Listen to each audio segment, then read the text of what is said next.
آج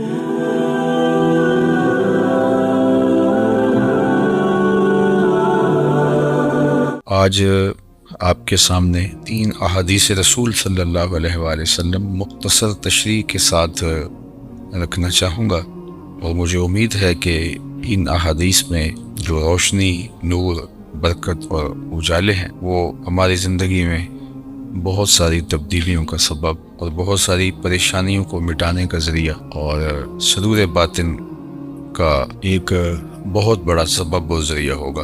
حضرت عبید اللہ بن محسن الانصاری رضی اللہ تعالی عنہ فرماتے ہیں کہ اللہ کے محبوب علیہ السلام نے ارشاد فرمایا، من اصبح منکم آمنا فی سربہ، جس نے صبح اس حال میں کی کہ وہ بالکل امن میں تھا، اس کے ماحول میں، اس کے قبیلے میں، اس کے گھر کے اندر چین اور قرار تھا، کوئی ناگہانی آفت نہیں تھی، کوئی ایسی چیز نہیں تھی کہ جو اٹھتے ہی اس کو بے چینی، پریشانی اور دکھ اور تکلیف دیتی، بد امنی نہیں تھی، وہ آرام کے ساتھ اٹھا، سکون اور طمانینت کے ساتھ اس نے صبح کا آغاز کیا، معافن فی جسدہ ہی، اور اس کے جسم کو کوئی بیماری نہیں تھی، اللہ نے اس کو عافیت سے رکھا، وہ صحت کے ساتھ اور امن کے ساتھ بیدار ہوتا ہے۔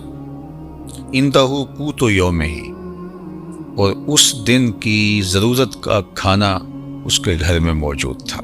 یہ تیسری چیز اللہ کے محبوب علیہ السلام نے ارشاد فرمائی، فَكَأَنَّمَا حِیزَتْ لَهُ الدُّنْیَا بِحَذَافِیرِہَا، تو فرمایا کہ دنیا تمام تر پہلوؤں کے ساتھ، اپنی تمام تر خوبیوں کے ساتھ اس کے ہاں جمع ہے، یعنی اس کو پھر کوئی کمی نہیں ہے اگر اس کو یہ 3 چیزیں میسر آ گئی۔ سب سے پہلی چیز، یہ صبح اٹھا تو اس کے گھر میں امن تھا۔ انسان کی بنیادی ضرورتوں میں سے ایک ضرورت امن ہے۔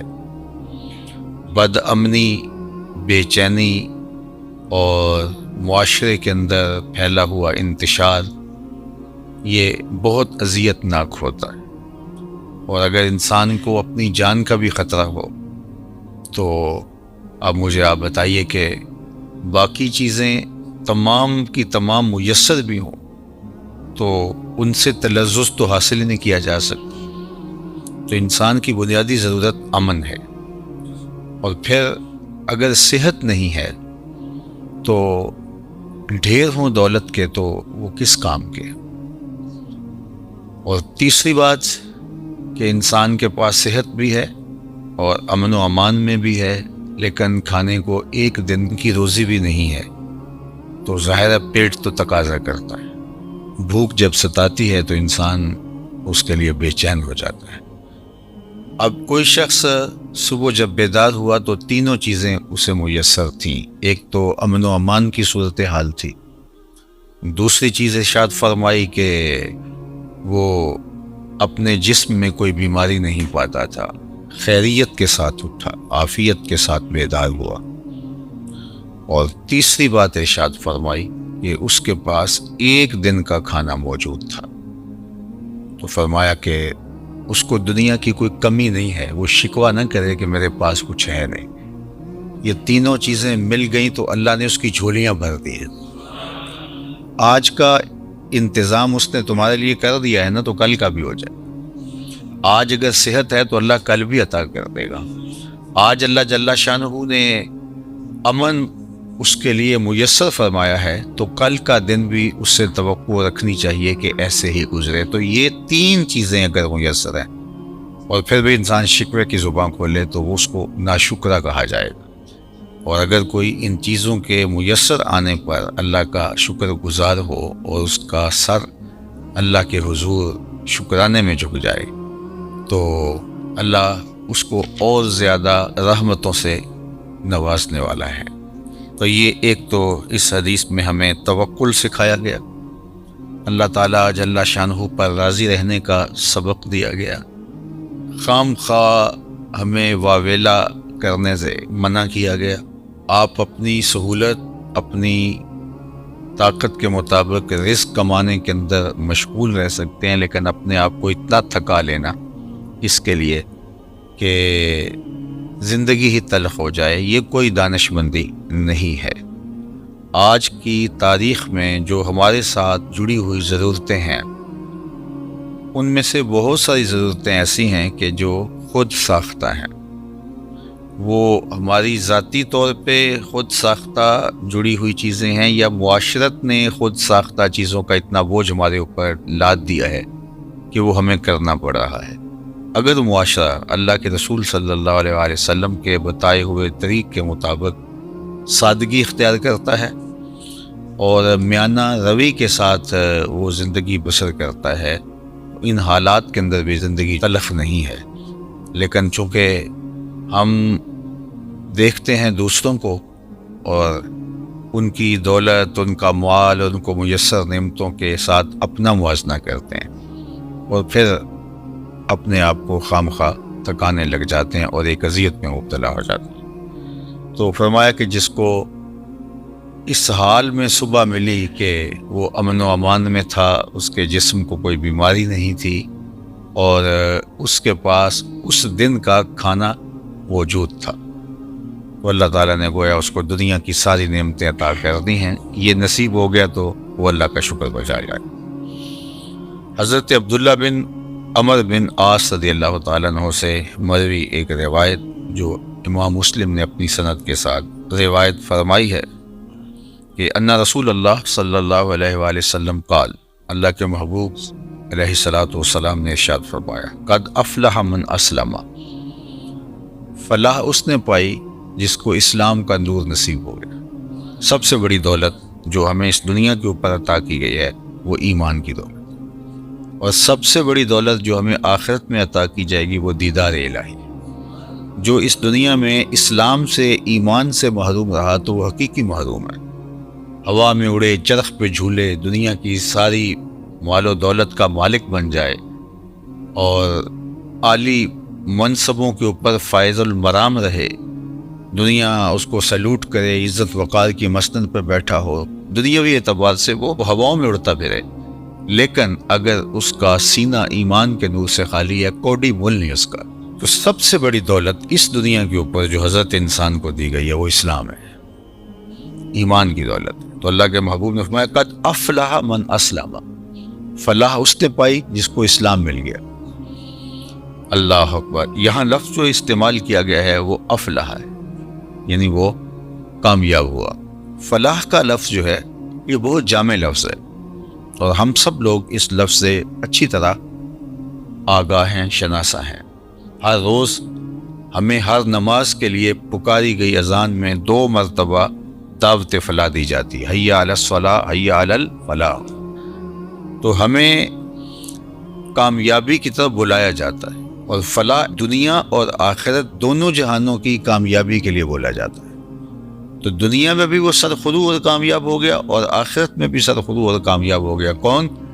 جس کو اسلام کا نور دیا گیا۔ اور اس کے مقابلے میں کافر نقصان میں ہے، اس نے فلاح نہیں پائی، چاہے اس نے دولت کے جتنے مرضی ڈھیر جمع کر لی، تو وہ خسران میں ہے، فلاح میں نہیں ہے۔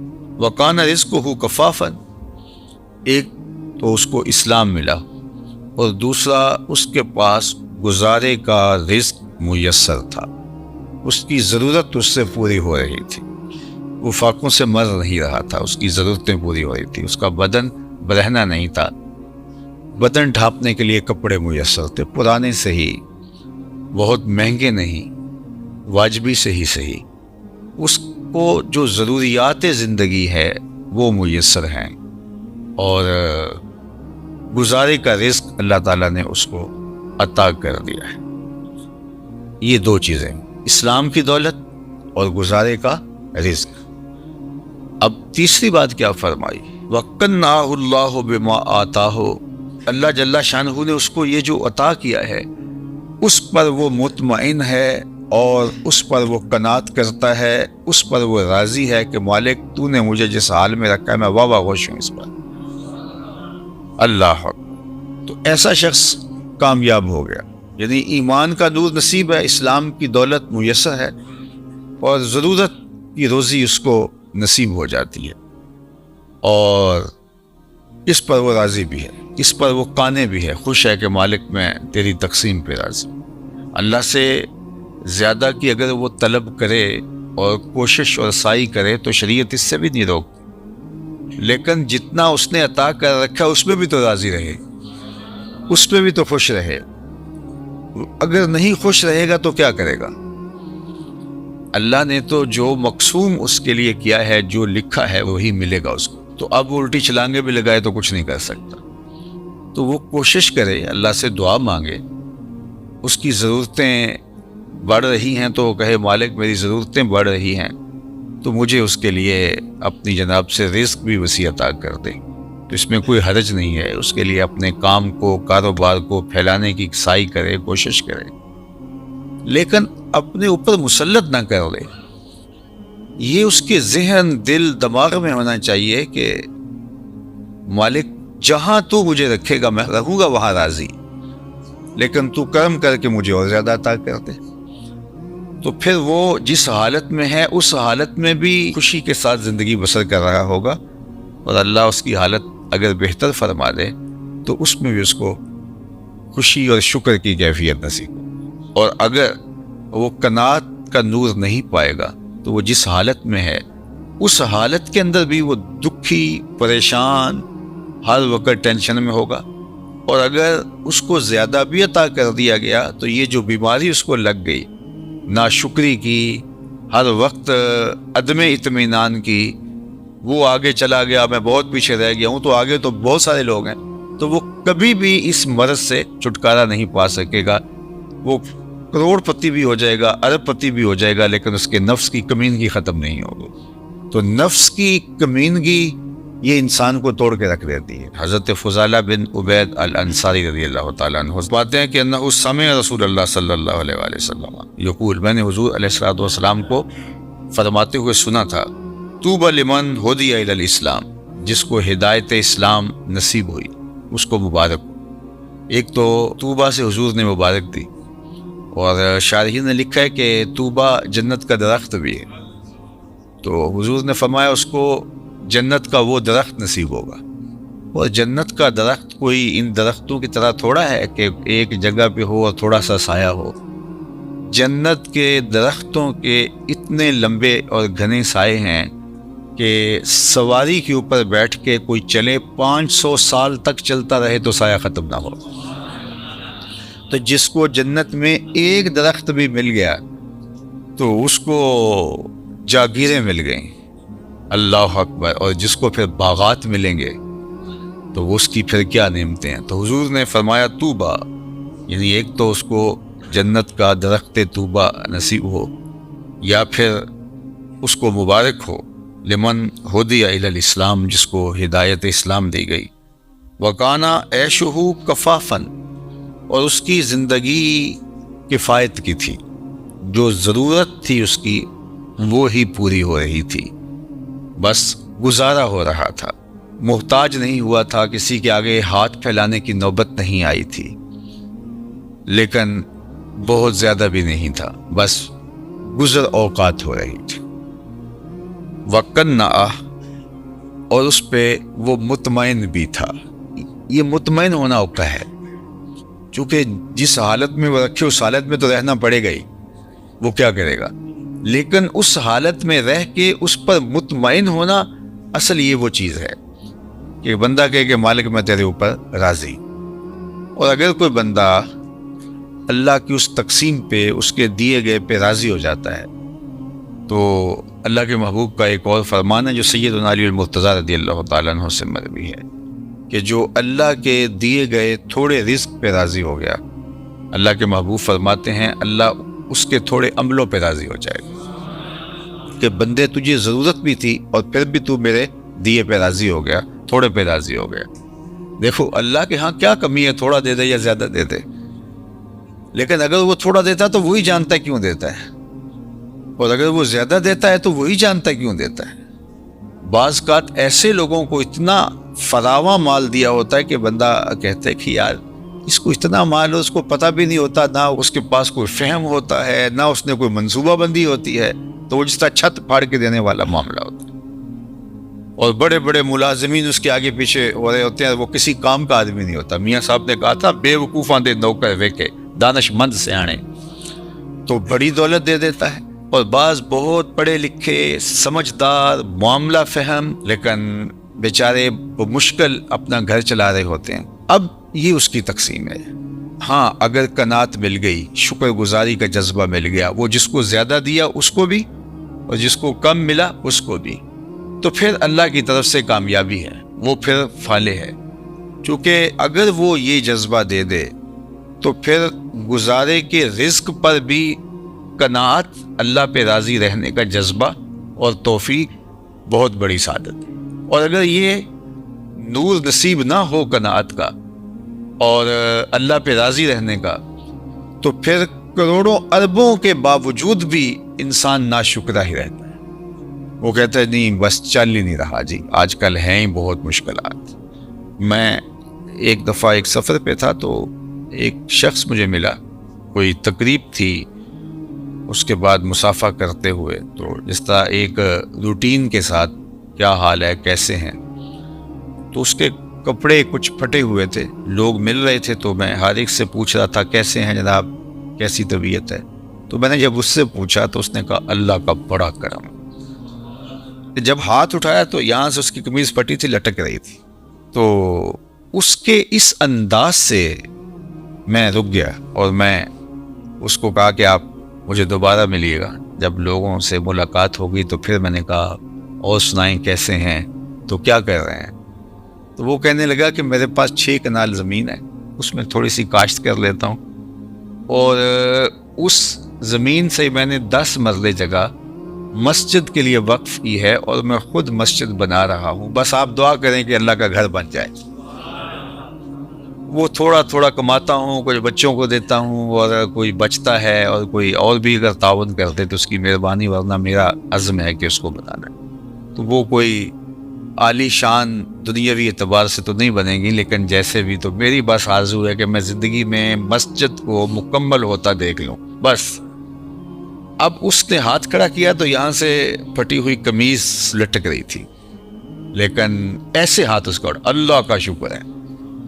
میں کہتا ہوں یہ شہنشاہوں کو بھی نصیب نہیں ہے، جو چین کی نیند اسے آتی ہوگی کسی اور کو آ سکتی ہے۔ تو اللہ پہ اگر آپ راضی رہنا سیکھ جائیں تو پھر جس حالت میں ہوں گے تو اللہ آپ سے راضی ہو جائے گا، اور اگر نہیں سیکھیں گے تو اربوں خربوں کے بعد بھی وہ بعض کروڑ پتی، ارب پتی ان سے رواجن ہی پوچھتے ہیں جناب کیسے حال ہے، وہ کہتے ہیں چل ہی رہا ہے، اور وہ کہتے ہیں اللہ کا فضل ہے۔ تو اس کے چہرے کے اوپر پھیلی ہوئی خوشی، اس کی جو باڈی لینگویج ہے وہ بتا رہی ہے کہ یہ شخص کتنا خوش ہے اپنے رب پہ، اور دوسرے کی باڈی لینگویج بتا رہی ہے کہ یہ کروڑوں اربوں کمانے کے باوجود، حالانکہ جب مہنگائی ہوتی ہے، حالات تلخ ہوتے ہیں، تو ان لوگوں کی اور چاندی ہو جاتی ہے، لیکن وہ کہتا ہے بس چل ہی رہا ہے، یعنی اس کی آواز ہی نکلی چل ہی رہا ہے۔ تو اس لیے اللہ پہ راضی رہنے کا مزاج پیدا کریں۔ اس نے یہ تھوڑا کیا کہ ہمیں زندگی دے دی، اس کا یہ تھوڑا کرم ہے کہ اس نے ہمیں صحت عطا فرمائی، اس کا یہ کتنا کرم ہے کہ اس نے ہمیں اسلام کا نور اور جمال عطا کیا۔ باقی ہماری ضرورتیں تو پوری ہو رہی ہیں، ہمارے اوپر تو اس کا کرم می کی طرح برس رہا ہے۔ یہ تو ہمارے مطالبے زیادہ ہیں، ہماری خواہشیں بڑھ گئی ہیں، اس لیے ہم پریشان ہو جاتے ہیں، ہم دائیں بائیں دیکھتے ہیں۔ دیکھیے جو جانور ہیں ان کو جتنا دانہ چاہیے ہوتا ہے، جتنا چارہ چاہیے ہوتا ہے، یا گوشت خور جانور ہیں ان کو جتنا چاہیے ہوتا ہے، روز اتنا لیتے ہیں اور مطمئن، اور اپنی کچھار میں، اپنے گھونسلے میں، اپنے گھر میں چلے جاتے ہیں، بات ختم۔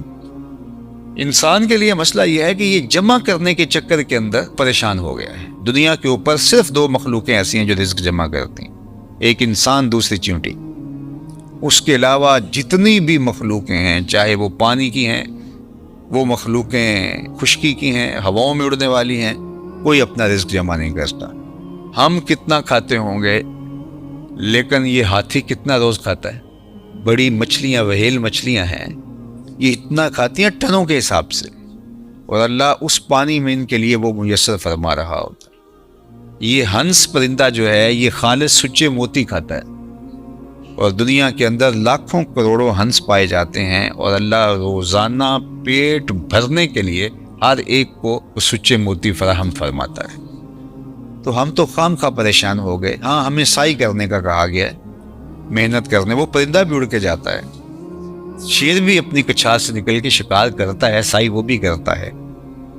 تو اللہ جل شانہ ہمیں قناعت کا نور عطا فرمائے، اور اس نے ہمیں جس حالت میں رکھا ہے اس میں کامل مکمل اطمینان عطا کرے، ہماری ضرورتوں کو اپنے فضل سے پورا فرمائے۔ اور اس معاشرے کے اندر جس طرح معاشرتی نظم بن گیا ہے، تو ہماری کچھ مجبوریاں ہیں۔ کسی نے بیٹیوں کی شادیاں کرنی ہیں تو ظاہر ہے کہ وہ چاہے بھی کہ میں بالکل سادگی سے کروں، لیکن ادھر سے مطالبے اور بہت کچھ ہیں، ہم اچھی طرح اس کو سمجھتے ہیں، تو اللہ اپنے کرم سے ہمارے لیے آسانیاں پیدا کرتے ہیں۔ لیکن جو بات کہنے کی ہے وہ یہ ہے کہ اگر یہ ساری ضرورتیں ہمارے ساتھ جڑی ہوئی ہیں اس معاشرت میں رہنے کی وجہ سے، تو وہ پورا کرنے کی کوشش ضرور کریں، لیکن اس دل کو قناعت سے خالی نہ ہونے دیں۔ اللہ سے جو اطمینان ہے اس کو کبھی ضائع نہ ہونے دیں۔ باقی یہ اگر ضرورتیں بڑھ گئی ہیں تو یہ معاشرے نے بڑھائی ہیں، ہماری ضرورتیں وہ پوری کر رہا ہے، اور ہم جو کہتے ہیں ہم پیچھے رہ گئے، تو ہم کچھ لوگوں کو آگے دیکھ کے کہہ رہے ہیں کہ ہم پیچھے رہ گئے، ورنہ ہماری ضرورتیں وہ پوری کر رہا ہے۔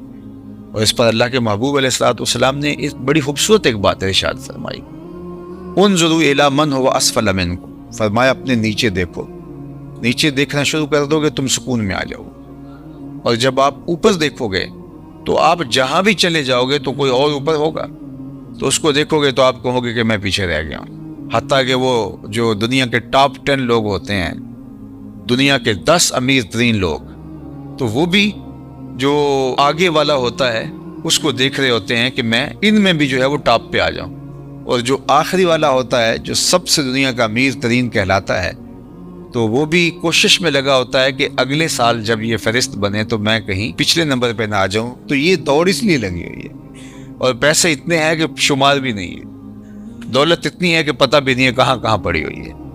تو اطمینان دولت میں نہیں ہے، اللہ پر راضی ہو جانے میں اللہ تعالیٰ جل شانہ دارین کی سعادتیں عطا کرتا ہے۔